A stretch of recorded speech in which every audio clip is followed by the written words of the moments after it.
Welcome, everyone, to another exciting episode of Supernatural Girlz Radio. We are back live on the air this week. I am here with my co-host, PK, all the way from sweltering Tucson. I'm in the Berkshires where it's nice and cool. Rub it in. PK, my God, how are you doing? Surviving, darling, surviving. Oh, It's been God something bless to... Color cranes are melting all over the street, put it that way. Gee, well, you look beautiful, calm, cool, and collected. It's And a we fake, have- but it's okay. Yeah, hey, you do it really well. You have the good persona here for everybody to see. So we've got a great guest tonight. We're going to be bringing her on in a little while. Nicki Scully. She's got a fabulous new book. It is called Sekhmet. It is a beautiful book, Transformation in the Belly of the Goddess. And we're going to be doing some really unusual things tonight. Well, Nicki is. And we're going to learn from the master tonight. So I cannot wait. And I know you're excited. We read the book. We love the book. We recommend Excellent the book. Excellent book. It is great. So here we go. Now, first and foremost, we have to start, because we missed last week, with the numbers. What's going on? Well, firstly, it's the 7 universal month, has deceit, deception, inability to sleep, all kinds of trickster type things ongoing right now. Nobody's really sure of what they feel like or what's going on around them. But with the new moon coming up on Friday, and it's going to be in Cancer, which means it's all about the motherly side of things. And the nice part about it is it's going to give us a foundation about the home life, putting things together. And remember, our moon side reflects so much about the mother side of us. And when we take a look at our own chart, we'll find out a little bit more about our mothers and how they tended to us going through it. But the moon in Cancer, all ideas about home, tranquility, transformation of things, it's going to be good. In the 7 universal year that we're in, gives us opportunity to think, plan, and open the doors for what's coming up next. How's that sound? Well, that is a tall order. I'll tell you what. That sounds exciting and intimidating all at the same time. What about, do you think it's going to be as tumultuous as the last month has been?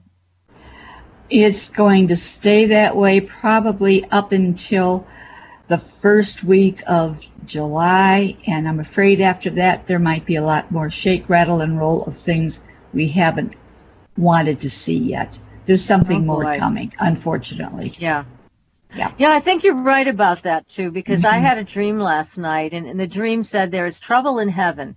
Yes. And I've never had a dream like that before, but that's what they told me, and I whoever told me this, it was actually an angel, Castiel, who said this in the dream, and it was chaos. It was chaos in heaven. It's like, what is up with that? Chaos in heaven. What's going on down here, it's almost every other day there's some type of a major event in some city in Europe and things happening here, but nothing is normal. Whatever normal is supposed to be, no one has an idea of anymore. You're right. And look at all the paranormal news that's been coming in. All of the UFO sightings. I mean, these are at an all-time high all across the world. We have sighting after sighting report coming in. We have that floating city showed up again. Yeah, I saw that. In China. That is incredible. Now, both of them have been in China the 2 times that they have seen the floating city, which makes you wonder. And since China seems to have more pressure to place on the world at large, it's only fair they have 2 cities going. Yeah, really. You wonder. I mean, what in the world? Is that a hologram? Do people actually live in the city? I mean, you're going to find, now our audience knows, you can go to our Facebook page. We've posted it there. There's a video. There's a whole article about it. Go take a look at our Facebook page. Give us a like. Follow us there, and you'll be able to catch up on all the news. We have also the crickets. Was that the coolest thing? Oh, my gosh. That is incredible. Incredible. Now, somebody, what they did, just so you know, but again, it's on our Facebook page. Somebody listened to the crickets, recorded this, slowed it down, and oh my God, sounds like a choir of angels. Doesn't it though? It is beautiful. Who Absolutely would have ever beautiful. thought of doing things of that nature in slow-mo? Absolutely Would incredible. never have thought of that. Somebody much more creative than me. And it is an incredible thing to listen to. So go to our Facebook page, listen to that. We've Mhm. got all kinds of other stories, more Mothman sightings in the Chicago area that has not gone away. You know, we talked about it with Michelle Piper, the psychic medium that was here Right. with us a couple weeks ago. And they're still reporting more and more sightings of Mothman. So something's up there. And also, I think something to pay attention to is with the Cancer moon, the need to be mothered and smothered, shall we say, that Right. there are going to be some things that are going to be brought out that are a necessity to pull the family together, because what's coming up in July and August, I think, is going to put more of a strain on our families than it has for a long time, Wow. particularly on the male side. Okay. Just something to pay attention to. Yes, so all of us women, we are going to have to, I think we're going to have to be in charge. That's all there is to it. We are in So- charge. We just forgot it. Yes, you're In right. the year 2000, it started to become the time of the woman, and it's not going to start until we all accept the fact that, yes, we can do this. Yay. Yes, Yeah. we are going to do this. We are doing it. Get your And pitchfork again, and let's go for it. really, we need to. So everybody, make sure that you sign up for the Fringe Files, which is on Supernatural Girlz with a Z.com. And we're going to be restarting our newsletter next week. And we'll have lots of new things in it for you to enjoy. So, and also, if you've got a story to tell, if you've had your own interaction with ghosts or aliens or cryptids, maybe Dogman, feel free to write to us. We'll be happy to tell your story on the air. Definitely. So, yes. And yes, stay in also, if touch. I may interject also, that every day on patriciakirkman.com, I do a segment about what the day represents, the universal day, what it's all about. It's very brief, but it gives you a heads up of what's happening with the universe, and our own personal stuff will intertwine with that. And the twining is going to be very interesting to hear from our lovely guest in a That's few right. minutes. Perfect lead-in. Perfect. Okay, everybody. Well, fasten your seatbelts. This is going to be quite a ride tonight. We have with us Nicki Scully. She is an accomplished author, and I'm just going to read the back of this book because it really says it well. She is a healer and teacher of shamanism and the Egyptian mysteries. Nicki's been doing this since 1983. She's written a ton of books, and they're all good. Her many books include Alchemical Healing, Shamanic Mysteries of Egypt, the Anubis Oracle, and the Union of Isis and Thoth. She is the founder of Shamanic Journeys Limited, which specializes in spiritual tours to sacred sites in Egypt. She teaches at conferences and festivals throughout the world. She lives with her wonderful husband, Mark Hallert, in Eugene, Oregon, and where she also offers retreats, private sessions, and teleseminars. And she's with us tonight. Nicki, welcome to the show. Thank you so much, Patricia. PK. Well, we're happy to have Wow. you tonight, that's for sure. Very happy to have you. Now, first and foremost, please tell us what drew you into the Egyptian mysteries. Okay. In 1979, my husband was still part of the management team. He was the first manager of the Grateful Dead. No And- kidding. I'll No. be darned. And in 1978, we went to Egypt. And that was a pivotal moment in my life. Absolutely the most magical experience I ever had. We did 3 nights of concerts under the full moon with a total eclipse. And I was so enchanted with Egypt that I was back 3 weeks later because nobody had time to shop. It was before Christmas. So I came back to, put together a real quick store for everybody so they could get all the stuff they didn't get to get when they were working in Egypt. And my other agenda was that I wanted to know what was behind the synchronicities, one after another, for 2 weeks of just pure magic.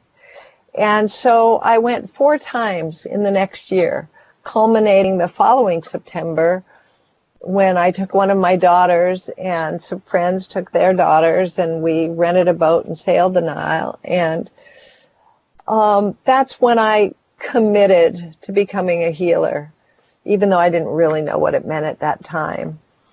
And so then it wasn't long before I knew I had to leave the Bay Area and the Grateful Dead scene, which was my family, and I moved to Oregon in January of 1981, found a Reiki master 2 months later, which opened the door, gave me permission, and then found another teacher that taught Huna, the Egyptian mysteries, and the Western magical tradition.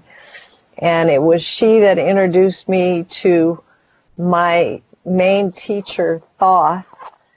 Here's a picture of Thoth. Here he's with Isis. This is from the cover of my last book, The Union of Isis and Thoth. And he's the god of wisdom, language, communications, healing, science. He's the scribe of the gods, and he's a lunar god, a god of the moon. And once he became my teacher, he kind of became the architect of my life. And I just so feel for people who are searching. Like, I spent so many years searching for who am I? What am I supposed to be doing?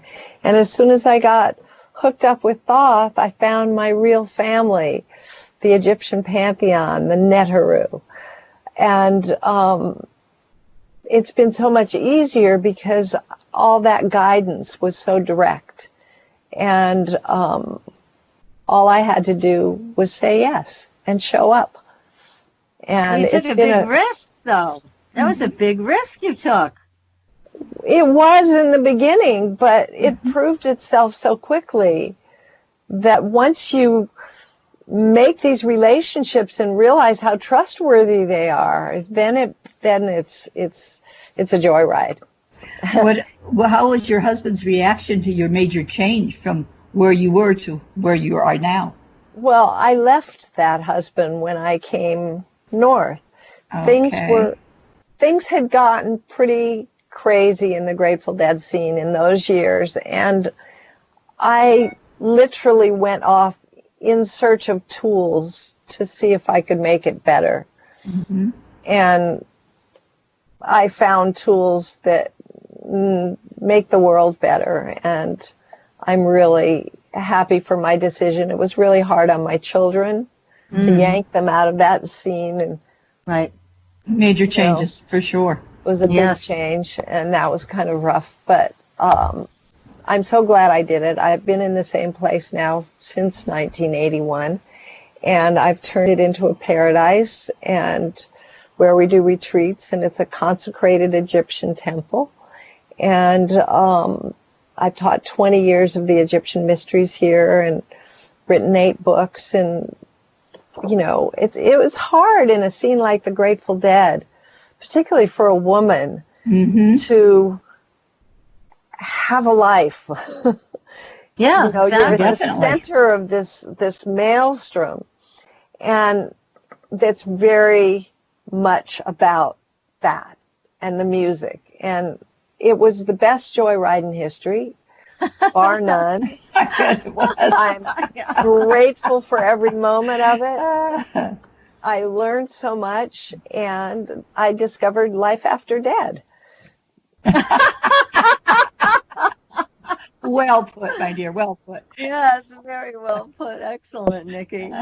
Well, this is wonderful to get to learn a little bit more about you personally. And we're so glad you're on the show. As we discussed off the air before we went live, Egyptian mysteries are near and dear to our hearts, both BK and mine.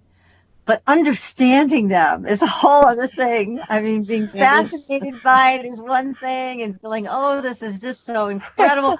But understanding it, this is why we need you and your books, because it's a mystery. We can't seem to decode it like you can. It's a mystery, and it's not meant to be understood. It's meant to be experienced. And each question that you take into the mysteries leads to more questions. So you're informed by your direct experience, and that just deepens the mystery. Mm-hmm. And so now, most people don't think of Egypt as a shamanic culture. They think of it as this high civilization that lasted for these thousands of years. And all that's true, but it's a nature religion, and it's not that different from Native American, which is the only other one that I'm really trained in, although because I'm not Native, I don't teach it, but it's kind of the basis. I mean, when I was with the Grateful Dead, our teacher was Rolling Thunder, our spiritual teacher, and so I became steeped in that world. However, the word for the deities, for the gods and goddesses of Egypt, is Neteru. And the singular is Neter and feminine Netert. The Coptic Christian word is Necher. The English word is nature. It's a nature religion. And once people realize that all those beings with the animal bodies and the human heads, or the animal heads on human bodies, and the various plants, their God is in everything. I see it as a monotheistic culture with one God that is beyond our ability to comprehend, because we're certainly not wired for it. However, the principles express themselves through the myriad of deities, which is all around us in nature. And it's so fascinating because as you're talking, is it in your area we're hearing the crows? Probably. I have a lot of crows. Yeah, they were talking while you were talking. It's very, very loud, so beautifully. Well, let me know if anything from outside. No, it's part of the show. I think it's fine. It's fine. And it's part of the communication here. Again, exactly what you're talking about. The lessons are in nature. I do have a question for you before we go too much further into this, Nicki. It's from Reagan in our chat rooms asking, did you feel any spiritual connection with your Reiki teacher before you committed to the teachings? I'd like to know how to give up that level of trust in someone. Okay, so I have to be quick with this story because there's so much I want to cover. But I'd only been in Eugene 2 months, and I heard a woman was coming down from Canada to teach Reiki. And she was one of Takata's direct students. And I went to her Reiki class because I had made this commitment, and that's what was there for me to begin with. Her name was Bethel Fag, and back then it took 4 evenings to get the initiation. By the 3rd evening, I said to her, look, I'm not getting it. Everybody else is feeling it. Everybody else has these stories. Please give me the last attunement, and then I'll get back to you. So she gave me the last attunement. The next day I went up north to Portland, and I was into entheogens. And so I wanted to check out this guy. And we took our medicine, and it became apparent really quickly that we didn't have anything going between us. So I was looking around for something to do, and I said, I was told that I have this healing power now called Reiki. And he looks at me like I'm crazy, and I said, come on, you've abused your life so much. Let me do something. How about your liver? He said, okay, my liver. I put my hands over his liver on on his body, and it was like being plugged into a wall socket. Wow. The energy was so strong that his dogs came from, he had a big house. They came from upstairs in a whole other part of the house to cuddle up to him to get some of that energy. And I realized, whoa, this is real. So I got on the phone, I called her, I said, please don't leave town. I'll be back tomorrow. I want the second degree. And I came back. She gave me the symbols and said, you're on your own, and left and went back to Canada. And I practiced with them. I went to a Grateful Dead show the following weekend and started hooking people up with the symbols and understanding, and had this incredible miraculous healing that gave me an indication of the possibilities of it. So I was really excited. And then I met Phyllis Furamoto, and we discovered we had some things in common and became really good friends. She's Takata's granddaughter. And when it came time to commit to a $10,000, transmission to become a Reiki master, she said, look, Nicki, I would love to have you part of this, but your life has been one shamanic initiation after another. You need to explore shamanism before you commit to this. And in that process, I met my next teacher, who turned me on to Thoth, my dear teacher Thoth. And once, it took me a year before I paid attention to him, and it's only because one of my students says, hey, there's this big bird behind you that's going to eat the soul of anybody that tries to hurt you. You better pay attention to him. And as soon as I did, my own teaching started coming in, and they've been coming in ever since. And so it sounds like your message to Reagan would be to trust, again, your own instincts. But let's face it, in your life, you've had a lot of grace. You've showed up at the right place at the right time. So you met these wonderful people. Mm-hmm. We all do. I think, Reagan, that's the message. You have grace too.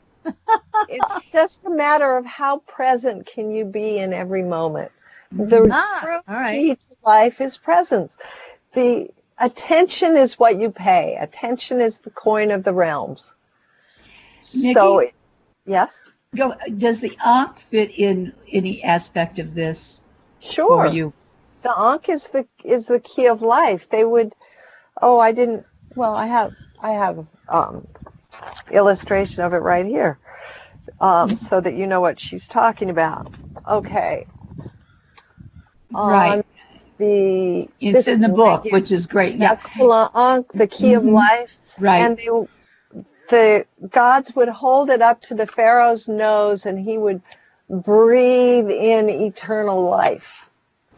That was the part I was getting at. Did that affect how you looked at things did you use the Ankh yourself?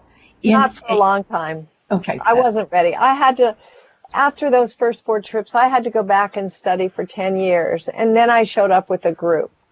By then I'd made relationships with several of the deities, and was just getting to know Sekhmet.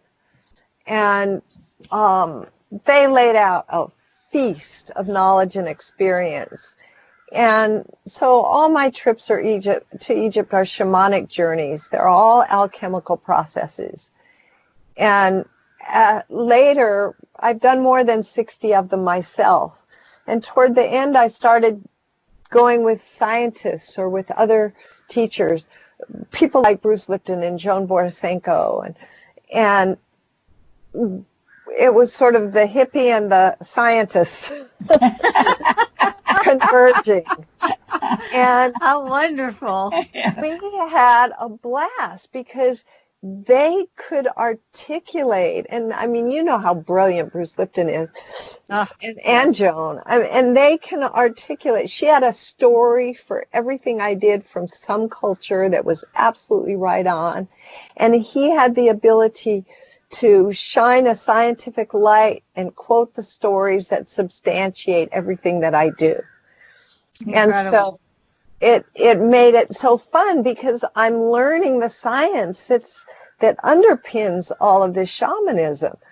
And I mean, it's only a mystery until you understand it. Then it becomes science, and you go to the next mystery. But for me, the greatest mystery is Sekhmet. Yes. And the reason is because everybody who went with me to Egypt, we always would ask them in the beginning, why are you here? What is your intention? And they all had their answers. But at the end, they all had the same answer. It was because she called them. And when we got to her sanctuary in Karnak, and we would have everything privately, because that's how I do things. We can't mix our energies with the tourists.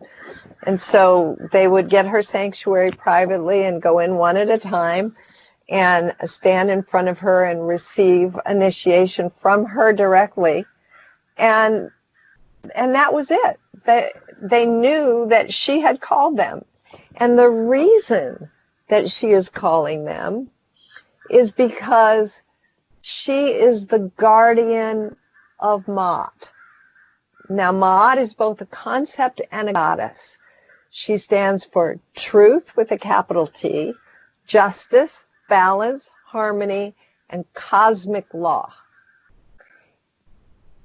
In times of chaos, such as you spoke of, PK, and such as we're in right now, it is Sekhmet who comes onto the planet to straighten things out, to bring it back to balance. And so the purpose of transformation in the belly of the goddess is so that the people who read it and commit to doing the work that is the process, the singular process that is the entire book, you become a warrior for Ma'at. You become a guardian. Well, first of all, you prepare by putting all the things in yourself that you need to change. You knot them into twine. Mm-hmm. And you make these little knots for each thing that you want to change, for each lesson that you've received, and your gratitude and your prayers. They all go into these knots, and it stretches out, and then you start putting them over themselves, and they build up until by the time I'm done with this process, I'll have this huge ball of twine. I'll take it to her, and I might think I'm offering her the twine, but the twine is a tool to get you to bring it into your consciousness. And then she has some other tricks to help you with the things that you forget. And she devours you. She literally eats you. So you transform from that experience where you are consciously working with your own memories, with your own upsets in life, your own disappointments, your own gratitudes also. You bring all of that to Sekhmet, and then she devours you, and changes everything. And so you are in her belly, observing the process of every transformation. And the reconstruction, once you are reduced to your essence and you pass through that eye of the needle where everything is different and everything is the same, but you know you can never go back. And then you're rebuilt, but it's a conscious co-creation. Very different than just abandoning the past. Very different. Now we're going to take a short break. And when we come back, Nicki Scully is going to introduce us all personally to the great Sekhmet. So stay tuned, everybody. We're going to take a short break. You are listening to Supernatural Girlz Radio. We'll be right back.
Welcome back, everyone, to Supernatural Girlz Radio. I'm your host, Patricia Baker. I'm here with my co-host in Tucson, where it's 117 degrees. PK, he's toughing it out over there. And our magnificent guest, our terrific guest tonight is Nicki Scully, who's the author of a new book on Sekhmet. And we are going to be personally introduced to Sekhmet this evening. We are so grateful, Nicki, for what you're about to share with us. So we are all yours. We are waiting for this introduction. Well, first I want to tell you a little bit about her. Her name, Sekhmet, means power or might. And the Sekhem is that universal life force, the kundalini that she generates. Her family, her consort is Ptah, the creator god, a great creator god. And their son is Nefertum, the lotus-born, the fragrance of life. They're from the north, which is Lower Egypt, and their capital city was Memphis, where we visit her and where this statue that this painting was done from is in Karnak, which is in Upper Egypt. So it was initially dedicated to the goddess Hathor, the goddess of love, who is the cow goddess of the night sky, intoxication, sensuality, joy, love, considered one of the oldest, maybe even as old as Thoth. And she's like the flip side of Sekhmet. And in their myth, the last time, or when the myth was written, it was a time very much like this when people disrespected each other in the earth. And Ra sent his daughter, the feminine face of the sun, to go and deal with the upstart humans. And she got down there and was so floored by what she saw and experienced that she just started killing them right and left, a slaughter. And Ra was afraid that she was going to kill them all. And so he called on Thoth, and Thoth said, have your priests and priestesses make 7,000 vats of barley beer, pour them and puddle them around her, spike it with certain things, including pomegranate, to make it look like blood. And she'll drink it up, and then she'll, according to the myth, become intoxicated and won't be able to kill anymore. Well, there's some question about what they spiked it with. I'd say there was definitely mandrake root and blue lotus and very possibly mushrooms, because it was verdant at that time. It was green. And I think she just got high and saw love, and she couldn't kill them anymore and walked away. And then Thoth had to go and coax her back.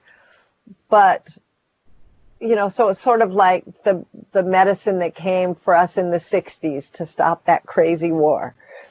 And so now she's back because things are just as crazy as they've ever been, except that the whole world is on a precipice. And so she's calling her people and saying, you do this with me, and I will devour you. I will consume you. I will transform all your issues if you prepare them honestly, truthfully, and meticulously in your twine. And then together we will rebuild you so that you can take on the challenges of this world at this time. So to meet her, everything in my work with Alchemical Healing and all my Egyptian Mysteries work starts with a heart. So we're going to do a heart breath, and we're going to skip the journey and go straight to her, where she's going to give you a direct transmission from those golden sunshine eyes. Tremendous. We can't wait. So everybody, we're going to start this now, and it'll go over the next 10 minutes or so. And you'll actually have an introduction and a personal meeting with Sekhmet. And I can't be silent because we're on air, but just ignore me. I'll just keep telling you what to notice. Okay. But just have your own experience, whatever it is, because that's what counts. So I'm told that this is a very smart audience, so I'm going to teach you how to do a very complicated breath in a very short time. The idea is that you focus on your heart and you find the eternal flame that lives within the sanctuary of your heart center. And as you bring that flame into focus, that spark of your soul's eternal fire, feed it with love. Love is the fuel. And begin to observe as your flame gets brighter and more intense. And then,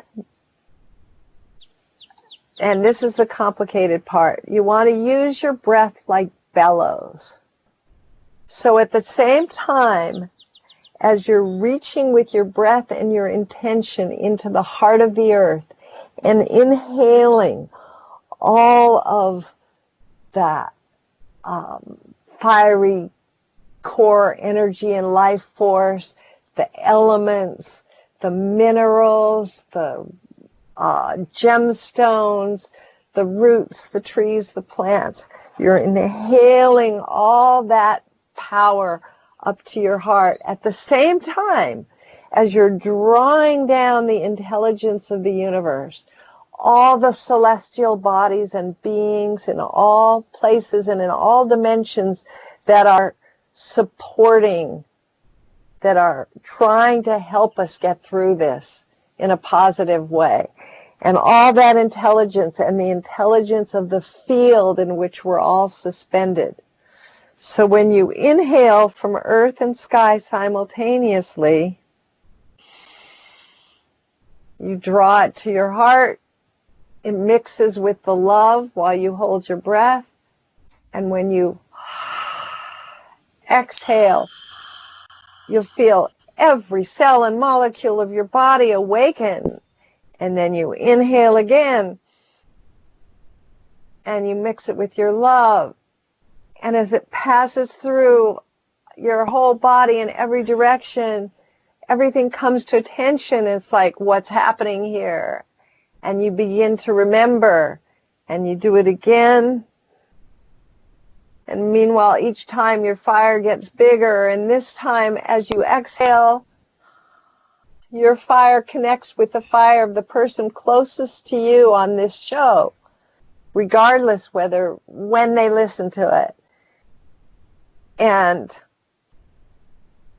the next breath, it goes, and all of our heart fires are connected. And so there's this huge glow emanating from the planet, from the hearts of all the people that are listening to this show. And it's so bright, it acts like a signal. And all the beings throughout the universe that want to help us begin to come in and gather around the circle of light. And so this is the time for you to invoke your guides, your angels, your totems, your plant medicines, and fill, as that circle is surrounded by these beings. So we are the as below, and they are the as above. And as above, so below. When we come together, we have the exponential power of our numbers. So once you've greeted those that you know and acknowledge those that you don't, look into that light. And at the center of that light, there'll be a tiny dot. And as you continue to focus, the dot grows and expands until you begin to see this goddess with that light radiating from the center of her being. And I'm going to bring it in closer So connect with your heart and with your eyes, heart to heart and eye to eye. And as you see the sunshine come pouring out of her eyes, she reaches up and you feel a paw or a hand on your chest. And suddenly the surge of her Sekhmet, her power, her energy is awakened in you. You've always had it. You're just now, your cells are remembering. Your DNA is lighting up. Now, gaze into her eyes. Doesn't matter if your eyes are open or closed. And as you feel that power circulating through your bloodstream and your circulatory system, she begins to speak to you through direct transmission from her eyes. Receive whatever message she gives to you at this time.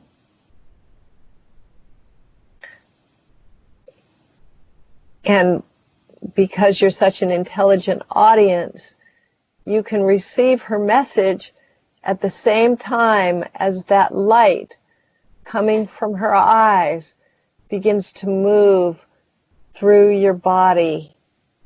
It goes into your brain, connects to your nervous system and your endocrine system, and starts moving around looking for those weak places that need healing. And as you feel the light touching those places, she'll pause, let her know where your pain is so that she can go there and allow you to experience the incredible healing power of this amazing goddess, Sekhmet, the quintessential healing goddess of Egypt.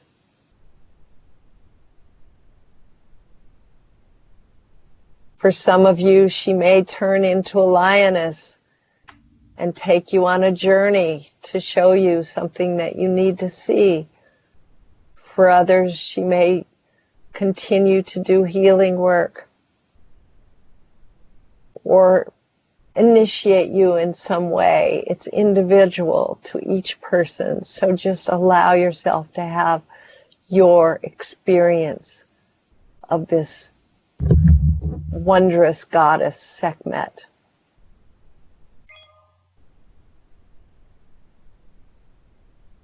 And I can't stay quiet, so I'll just remind you and her to focus on those places where you need help, whether they're physical, mental, soul, emotional.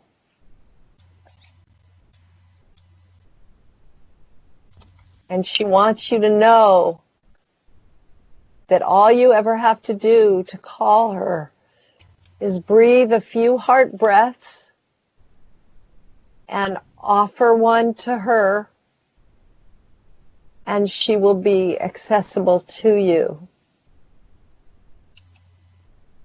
And if she's calling you, pay attention. You may have some wonderful, magical, and quite serious and profound work to do. So now, allow yourself to back away.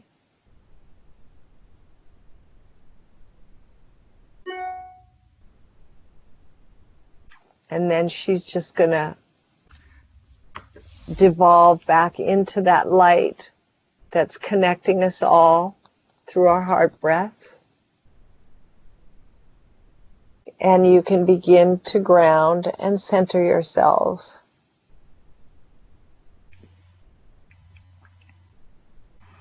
Noticing the differences in the places in your body that have been touched and healed.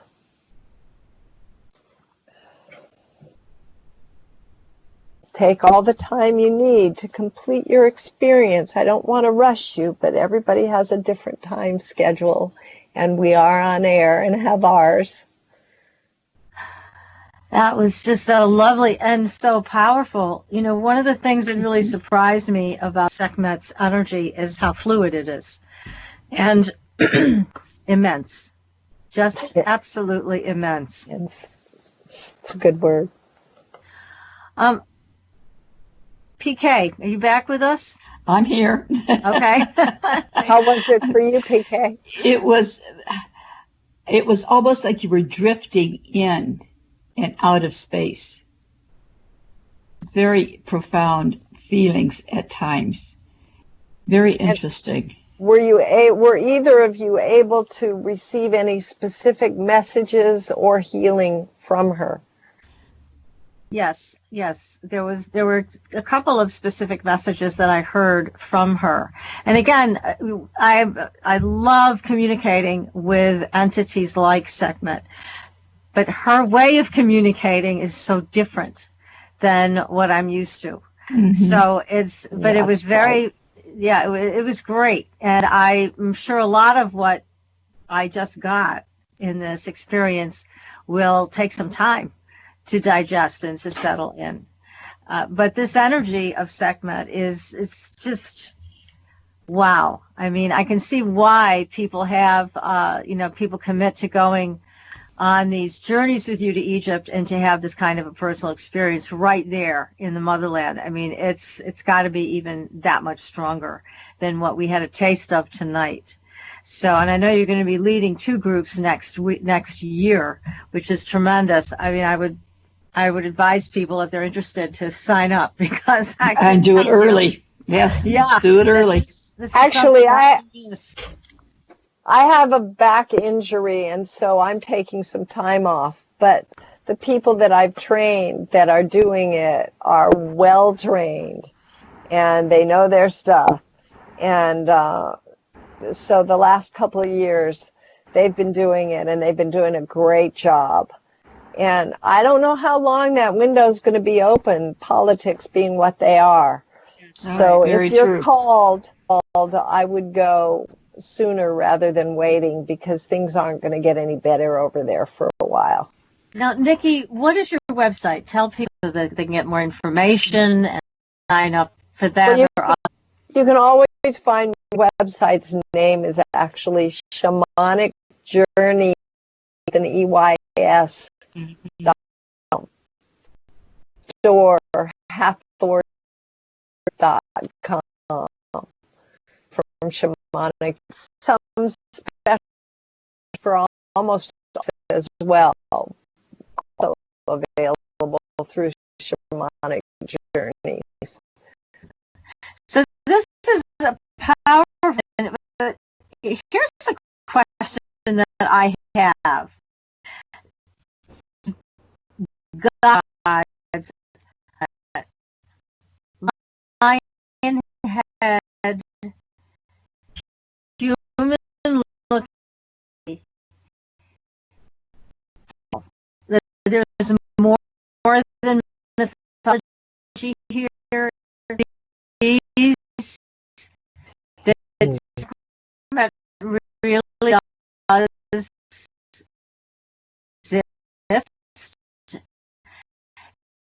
in form of a physical human body.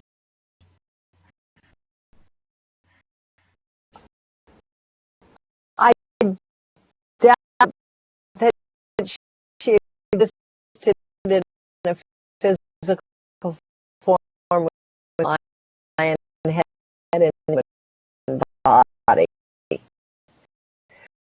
I think that is a way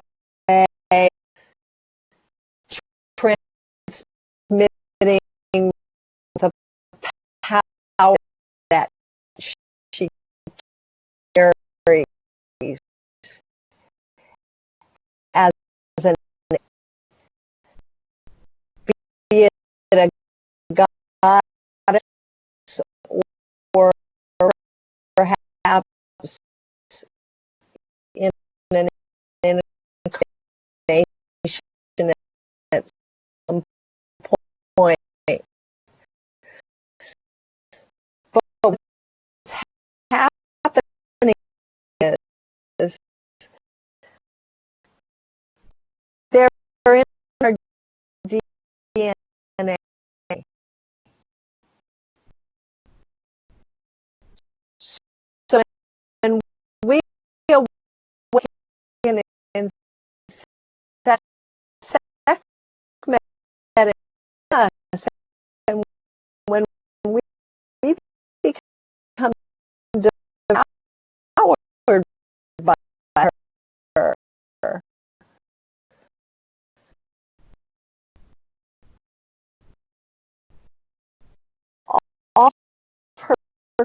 mean, what it is, it wasn't like a laser focus. It was like a wide vector of information and taking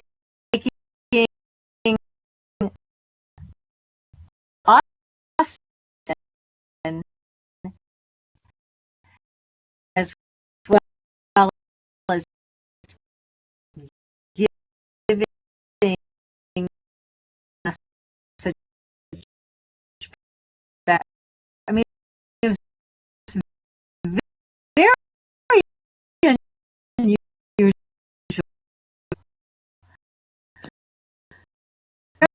very unusual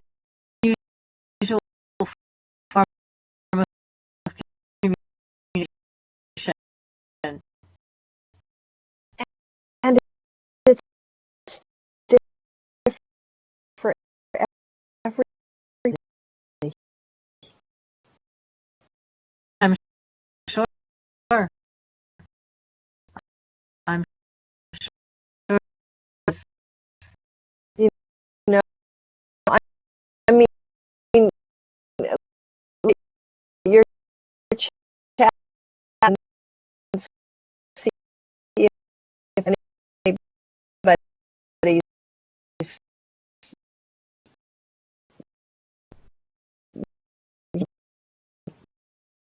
Yes. somebody's Get thing because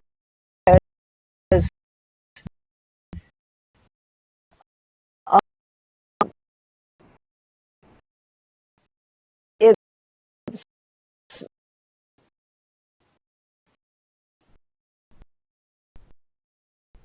it, it's so unique to each individual.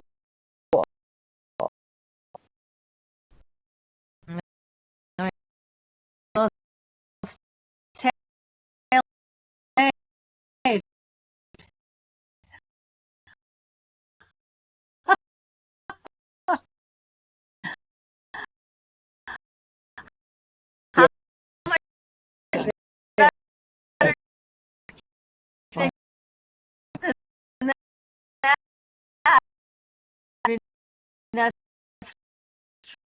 from I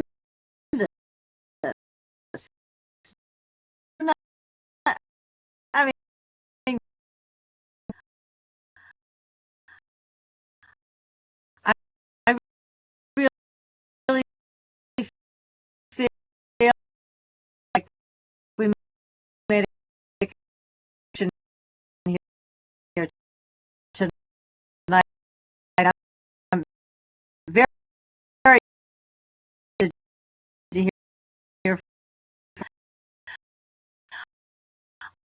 our, our listeners and after this. Let us know, and if you want a question,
they come who